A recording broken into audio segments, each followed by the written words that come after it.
সেই নির্বাচনের দিনই আমি কিন্তু 3টে পদত্যাগপত্র পেশ করে এসেছি আমাদের প্রধানমন্ত্রী ও স্পিকারের কাছে। একটি হচ্ছে যে আমি যে মন্ত্রী ছিলাম সেই মন্ত্রিত্ব থেকে আমি পদত্যাগ করেছি, আমি যে সংসদ সদস্য ছিলাম সেখান থেকে পদত্যাগ করেছি, স্পিকারের কাছে পদত্যাগপত্র দিয়েছি। আর আমি যে মহাসচিব ছিলাম বাংলাদেশ জাতীয়তাবাদী দলের এবং তার সদস্য পদ থেকে আমার পদত্যাগপত্র দিয়েছি আমি চেয়ারম্যান জনাব তারেক রহমানের কাছে। বিসমিল্লাহির রহমানির রহিম। সামরিক সচিব, সচিব জনবিভাগ, প্রেস সচিব, সহকারী সামরিক সচিব, উপস্থিত বঙ্গভবনের সকল কর্মকর্তা কর্মচারীবৃন্দ, আজকের এই বিশেষ দরবারে আপনাদের সকলের উপস্থিতি আমার জন্য অত্যন্ত আনন্দ ও সম্মানের। আপনারা সবাই জানেন যে আমি মাত্র কয়েকদিন আগে শপথ গ্রহণ করে রাষ্ট্রপতির দায়িত্ব গ্রহণ করেছি এবং বঙ্গভবনে এসেছি। যেদিন আমার নির্বাচন হয় সেই নির্বাচনের দিনই আমি কিন্তু 3টে পদত্যাগপত্র পেশ করে এসেছি আমাদের প্রধানমন্ত্রী ও স্পিকারের কাছে। একটি হচ্ছে যে আমি যে মন্ত্রী ছিলাম সেই মন্ত্রিত্ব থেকে আমি পদত্যাগ করেছি, আমি যে সংসদ সদস্য ছিলাম সেখান থেকে পদত্যাগ করেছি, স্পিকারের কাছে পদত্যাগপত্র দিয়েছি।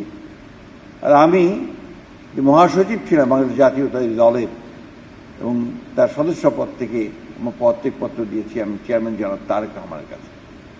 অর্থাৎ আমি এখন সম্পূর্ণভাবে একজন দল নিরপেক্ষ মানুষ এবং আমার রাষ্ট্রের রাষ্ট্রপতি হিসেবে দায়িত্ব গ্রহণ করার পরে আমি সব কিছুর রাজনীতির ঊর্ধ্বে আমি থাকব বলেই আমি শপথ নিয়েছি এবং আমার জন্য কোনো রাগ বিরাগ অনুরাগ কোনো কিছুর জন্য থাকবে না। আমার সামনে একটাই মূল উদ্দেশ্য, লক্ষ্য, সেটা হচ্ছে আমার দেশ, আমার রাষ্ট্র, আমার জনগণ। আপনারা জানেন যে আমি দীর্ঘ রাজনৈতিক একটা সময় পার করেছি, দীর্ঘ। সেই সময়গুলোতে আমি একদম মাটির মানুষের সঙ্গে থেকে আমি কাজ করেছি। আপনারা এই জানেন যে আমরা দীর্ঘ সংগ্রামের মধ্যে দিয়েই আমরা এক গণতান্ত্রিক পরিবেশে এসে উপস্থিত হয়েছি। এই গণতান্ত্রিক পরিবেশে আমরা একটা প্রথমে আমাদের যে বিষয়গুলো ছিল, আমরা কিন্তু রাষ্ট্রপতির শাসন থেকে পার্লামেন্টারি ফর্ম অফ গভর্নমেন্টে আমরা এসেছি। এখানে আমাদের দেশে এখন পার্লামেন্ট হচ্ছে আমাদের প্রধান, আমাদের মূল লক্ষ্য, যে মূল কেন্দ্র, যেটাকে কেন্দ্র করে আমাদের দেশের সকল কর্মকাণ্ড পরিচালিত হয়। আমরা আজকে এই বঙ্গভবন, আমার চেয়ে আপনারা অনেক বেশি হয়তো জানেন, কারণ আমি একেবারেই নতুন এই বঙ্গভবনে। এই বঙ্গভবন হচ্ছে একটা রাষ্ট্রের প্রতীক, সার্বভৌমত্বের প্রতীক।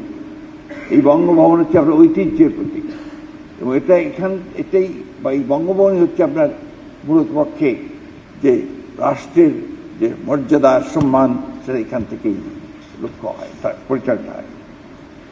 আমি সর্বপ্রথম মহান আল্লাহ তাআলার অশেষ শুকরিয়া ও গভীর কৃতজ্ঞতা আদায় করছি যে তার অশেষ রহমতে ও করুণায় আজ আমরা সকলে সুস্থ সুন্দর নিরাপদভাবে এই দরবারে মিলিত হতে পেরেছি। আমি আল্লাহ তাআলার কাছে এই জন্য সবচেয়ে বেশি শুকরিয়া আদায় করতে চাই যে আল্লাহ তাআলা আমাকে আজকে তার অশেষ রহমতের মধ্যে দিয়ে আমাকে আপনাদের সামনে কিছু কথা বলার সুযোগ করে দিয়েছেন এবং আমাদেরকে দেশ ও জাতির সেবায় মনোনিবেশ করবার সুযোগ করে দিয়েছেন।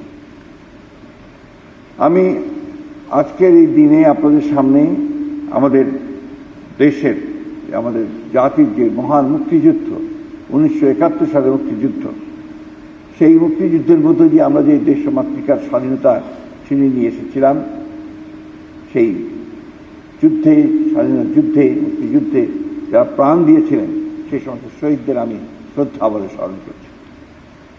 আমি আজকে শ্রদ্ধাভরে স্মরণ করছি আমাদের সেই মহান ব্যক্তি যিনি স্বাধীনতার ঘোষণা দিয়েছিলেন এবং যুদ্ধ করে পরবর্তীকালে যুদ্ধে সক্রিয়ভাবে অংশগ্রহণ করে তার সহকর্মীদের সঙ্গে নিয়ে দেশ স্বাধীন করেছিলেন সেই মহান নেতা, স্বাধীনতার ঘোষক শহীদ প্রেসিডেন্ট জিয়া রহমানের প্রতি।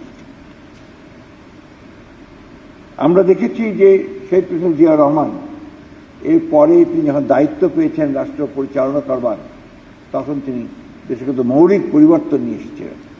তার আগে যে একদলীয় শাসন ব্যবস্থা বাকশাল ছিল, সেখান থেকে তিনি বহুদলীয় শাসন ব্যবস্থা নিয়ে এসছেন। এবং আমরা দেখেছি যে একটা বিধ্বস্ত অর্থনীতিকে তিনি তার মেধা, দক্ষতা, যোগ্যতা দিয়ে জনগণকে সঙ্গে নিয়ে অতি অল্প সময়ের মধ্যে তিনি দেশটিকে আবার ওপরের দিকে টেনে নিয়েছেন এবং যেটাকে বটমলেস বাস্কেট বলা হতো সেটাকে আবার একটা সম্ভাবনাময় দেশ হিসেবে তিনি তৈরি করার কাজ শুরু করেছিলেন। আমরা দেখেছি যে আমরা আমাদের গণতন্ত্রের পুনরুদ্ধারের আন্দোলনে আমাদের সাবেক প্রধানমন্ত্রী দেশনেত্রী বেগম খালেদা জিয়া তার মৃত্যুর আগ পর্যন্ত তিনি কীভাবে সাহসের সঙ্গে নেতৃত্ব, দীর্ঘ ত্যাগ ও সংগ্রামের একটা রাজনৈতিক জীবনের মধ্য দিয়ে তিনি জাতির প্রতি তার যে অবদান সেটা তিনি রেখেছেন। আমরা আজকে গভীর শ্রদ্ধার সঙ্গে আমি তাকে স্মরণ করছি।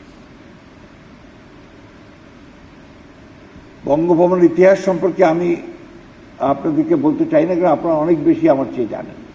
আপনারা জানেন যে এটা 1980 সালে দিলখুশা গার্ডেন হাউস বলা হতো এটাকে, এবং পরে 1905 সালে যখন বঙ্গভঙ্গ হয় তখন আপনার এখানে গভর্নরের কার্যালয় বাসভবন হিসাবে গভর্নমেন্ট হাউস নামে পরিচিত ছিল। 1947 থেকে 71 সাল পর্যন্ত এটা ছিল পূর্ব পাকিস্তানের গভর্নরের বাসভবন।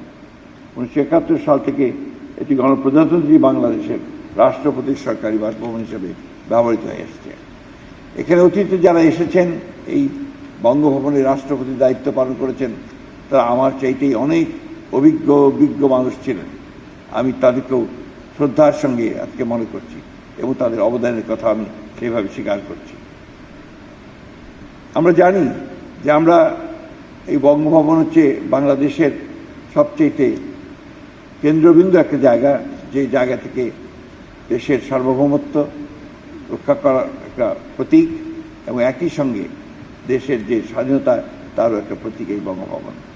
সেজন্য আমরা যারা এখানে কাজ করছি আমাদের দায়িত্ব হবে সকলের সঙ্গে একসাথে থেকে আমরা যেন দেশের স্বাধীনতা আর সার্বভৌমত্ব এই ব্যাপারে সবচেয়ে বেশি মূল্য দিতে পারি এবং দেশের প্রতি, মানুষের প্রতি যেন আমরা গভীর ভালোবাসা, সম্মান ও রাষ্ট্রের প্রতি সবচেয়ে আনুগত্য রাখতে পারি, সেই বিষয়টা আমাদেরকে অগ্রাধিকার দিতে হবে।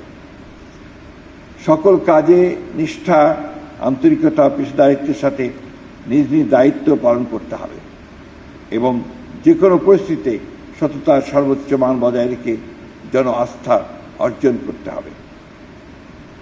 আরেকটি জিনিস আমাদের অত্যন্ত সততার সঙ্গে পালন করতে হবে, তা হচ্ছে বঙ্গভবনের আভ্যন্তরীণ তথ্য, দৈনন্দিন কার্যক্রম এবং গুরুত্বপূর্ণ রাষ্ট্রীয় সিদ্ধান্ত সংক্রান্ত সকল বিষয় অত্যন্ত কঠোরভাবে গোপনীয়তা বজায় রাখতে হবে, যাতে রাষ্ট্রীয় নিরাপত্তা কোনোভাবেই বিঘ্নিত না হয়। সকল রাষ্ট্রীয় ব্যয়ের ক্ষেত্রে আমাদেরকে সাশ্রয়ী হতে হবে, দায়িত্বশীল মনোভাব অবলম্বন করতে হবে এবং জনগণের অর্থ যেন অপচয় না হয় সেদিকে আমাদেরকে সব সময় সতর্ক দৃষ্টি রাখতে হবে। দেশের সাধারণ জনগণের করের অর্থ দিয়েই আমাদের এই সরকারি সম্পদ, যানবাহন, অন্যান্য সুযোগ সুবিধার সঠিক, দায়িত্বশীল, স্বচ্ছ ও জবাবদিহিমূলক ব্যবহার আমাদেরকে নিশ্চিত করতে হবে। আমরা আমাদের নিজ নিজ জীবনের ধর্মীয় বিধান যথাযথভাবে পালন করব এবং নিয়মিত নৈতিক মূল্যবোধ চর্চার মাধ্যমে সুন্দর চরিত্র গঠনে সচেষ্ট থাকব, যা একজন রাষ্ট্রীয় কর্মকর্তার জন্য অত্যন্ত গুরুত্বপূর্ণ।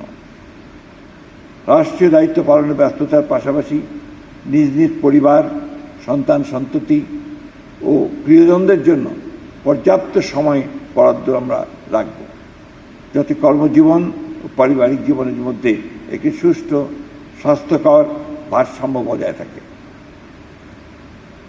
শপথ গ্রহণ অনুষ্ঠানটা আপনারা খুব সুন্দরভাবে, সুশৃঙ্খলভাবে, মর্যাদাপূর্ণ ও সুন্দরভাবে সম্পন্ন করেছেন। এই জন্য আমি আপনাদেরকে, যারা জড়িত ছিলেন তাদের সকলকে আন্তরিক ধন্যবাদ এবং অভিনন্দন জানাচ্ছি। আপনাদের নিরলস পরিশ্রম ও পেশাদারিত্ব এই অনুষ্ঠানকে সফল করে তুলেছে। এই দরবার সুষ্ঠু, সুন্দর, সুশৃঙ্খলভাবে আয়োজনের পেছনে যারা নিরলস পরিশ্রম করেছেন সেই সংশ্লিষ্ট সকলকে আমি আন্তরিক ধন্যবাদ, গভীর কৃতজ্ঞতার জ্ঞাপন করছি। আমি আশা করি ভবিষ্যতে আমরা একই সঙ্গে একই নিষ্ঠা নিয়ে কাজ করতে সক্ষম হব। আমি আজকে বেশি আলোচনা করতে চাই না, শুধু এটুকু আপনাদের বলতে চাই যে আমরা এখানে একটা ফ্যামিলির মতো কাজ করব, সবাই একসাথে একযোগে। আমাদের লক্ষ্য একটাই, সেটা হচ্ছে আমাদের রাষ্ট্রকে মর্যাদার সঙ্গে উপরে তুলে ধরা, এবং সেটাই হবে আমাদের প্রধান লক্ষ্য। আমরা সুযোগ আরও পাবো, আমরা সেই সময় পারস্পরিক মত বিনিময় করব, কথা বলবো, এবং সেটা আমরা অবশ্যই ঘন ঘন করার চেষ্টা করব, যাতে করে আমরা আমাদের সমস্যাগুলো যেটুকু থাকে সেটা আমরা সমাধান করতে পারি। আপনাদের সকলকে আবার আন্তরিক ধন্যবাদ ও আবারও অভিনন্দন জানাচ্ছি যে আপনারা অত্যন্ত সফলতার সঙ্গে শপথ অনুষ্ঠান করেছেন এবং আজকের এই অনুষ্ঠানটাও করছেন। ধন্যবাদ আপনাদের। আসসালামু আলাইকুম।